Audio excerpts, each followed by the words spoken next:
પરસોત્તમ મહિનામાં કેમ કરવી જોઈએ ગાય માતાની પૂજા? ચાલો જાણીએ. તો ગાય માતામાં 33 કરોડ દેવતાઓ આવેલા છે. અધિક માસમાં આપણે બધે દેવદર્શન ન જઈ શકીએ, એટલે ગૌ માતાની પૂજા ઉત્તમ માનવામાં આવે છે. ગાય માતાને અધિક માસમાં દરરોજ રોટલીને ગોળ ખવડાવવાથી અને તેની પૂજા કરી અને તેની પરિક્રમા કરવાથી વિષ્ણુ યજ્ઞનું પુણ્ય મળે છે અને તે વૈકુંઠની પ્રાપ્તિ થાય છે. ગૌ માતાની પ્રદક્ષિણા અને આરતીનું મુહૂર્ત. પરસોત્તમ મહિનામાં દરરોજ ગાય માતાની પૂજા કર્યા પછી તેને 4 અથવા 21 પરિક્રમા કરવી જોઈએ.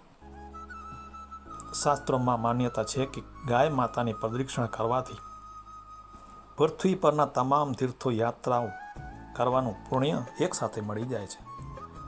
પૂજાના અંતે ગૌ માતાની કપૂર અથવા ઘીના દીવાથી આરતી ઉતારવી જોઈએ. અધિક માસમાં ગૌ સેવાના વિશેષ ઉપાયો. લીલો ચારો અને લાડુ. ગાય માતાને ગોળ રોટલી ઉપરાંત લીલો ચારો રજકો ખવડાવવાનો ખૂબ જ શુભ ગણાય છે.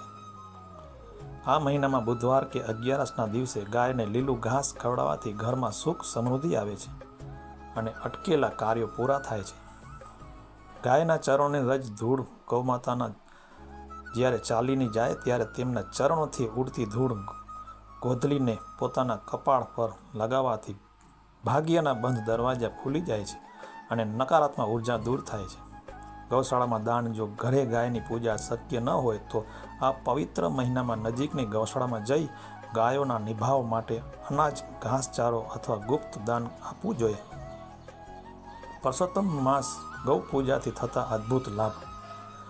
પિતૃદોષમાંથી મુક્તિ. અધિક માસમાં ગાય માતાને પીઢ દાનના રૂપમાં અથવા ગળ્યો રોટલો ખવડાવવાથી પિતૃ તૃપ્ત થાય છે અને પિતૃદોષના કષ્ટોમાંથી મુક્તિ મળે છે.